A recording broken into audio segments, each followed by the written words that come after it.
I hope everybody can hear us over the 1,000 mowers. We were talking this morning about how we have the saying, you don't change radical feminism changes you. And we're not saying that, kind of just to flap our mouths.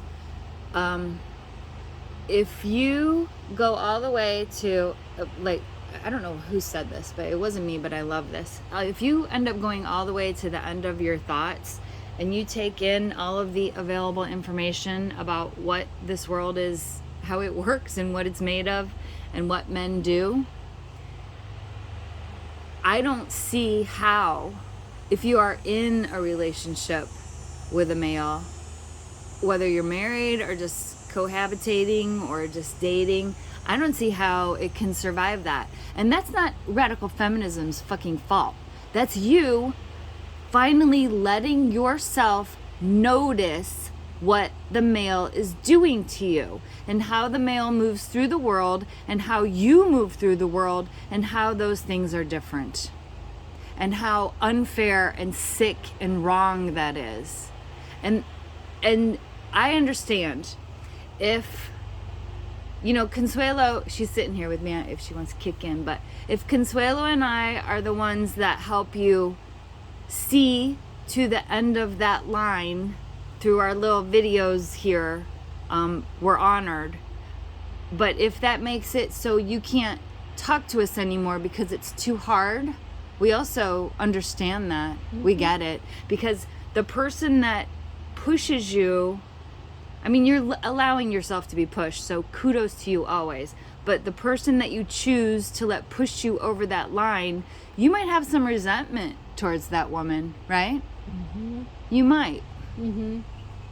Yeah, I think also like what you say, that person that pushes you over to that way of thinking about it, is not necessarily, the one, can be a one person or many people, I guess what I'm trying to share is an experience that I had with when I heard about, I was at the Mishfest and there was a group of women that were separatists at that time. And I was a young lesbian, and the lesbian friend that I was with, she was 12 years older. And what she said to me, because there was a posting about separatists gathering, and I didn't understand. I'm like, what does that mean? They're gathering, and what are separatists? Women separatists, right? And she said to me with this disdain about the separatist women is that, they're women that don't like men at all. And I'm like, oh no, I can't do that because I have males in my life. I have a father. How is that possible? And I'm young, and that was the influence I had at the time. And I thought, there's no way. How could they possibly? What is wrong with it, basically? Mm-hmm. And so I didn't understand that. But now in my older years, I definitely, that is a memory I have of it, and I feel completely different about it because I recognize, and I wish I would have recognized it then. The patriarchy and how it's not for it's not especially for me as a woman of color and many of us. So it just I think that's the thing. That's what really that I can remember turned me into having a different view on what it means to be a fully recognized woman. Fully recognized young lesbian, fully recognized older lesbian, and I wouldn't be able to be here had I not had that experience. And so I'm just fortunate that I did. But of course my first reaction was I was upset. Yeah. I was anxious. I was like, I couldn't believe that there could be such a thing. How could you not get through this world without, being equals, which we were never equals. We will never be equal with my male counterpart, be it my father, brothers, my, male friend, whatever. It'll never be. and they will never view me that way. So I had to understand that, and I'm glad I did, and I do.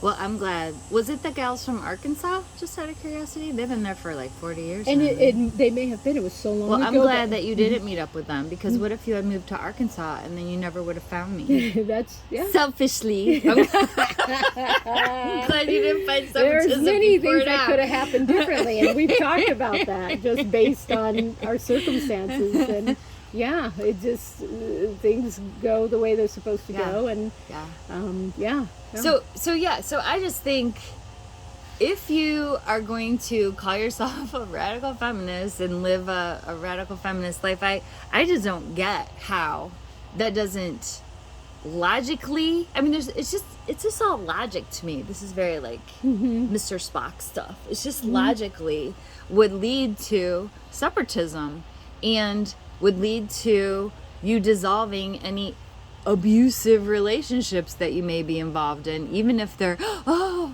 my baby daddy, right? Like, so what? yeah, but I think the emotional I'm not saying it's easy. right, exactly, and that's the thing. It's the emotional, you're conflicted emotionally, and exactly like what you're saying, that male's connection to whether it's the child or to you is really like it's not easy. Yeah, it isn't. And I think it's a lot easier to blame the ugly, mean hag separatists than it is to blame your husband, because I mean all of society is pointing against that, right? Like it's easier to point it at women like us that we're mean, we're difficult, all the things that we get called on regularly, and the difficulties that we have because we have the viewpoints that we have, and it's that friction that's created. And so are you strong enough to take the separatism challenge, or are you gonna give it up and go back and get in bed with the man that's abusing you, because you know he is? Is he doing his share of the housework? Oh, okay. Right. Okay. Yeah.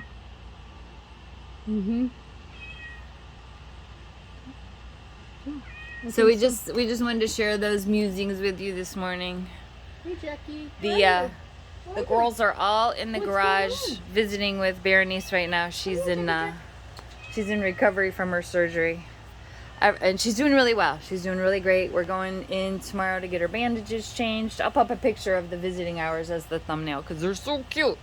Everybody have a great day. Have a good day. Bye. Bye.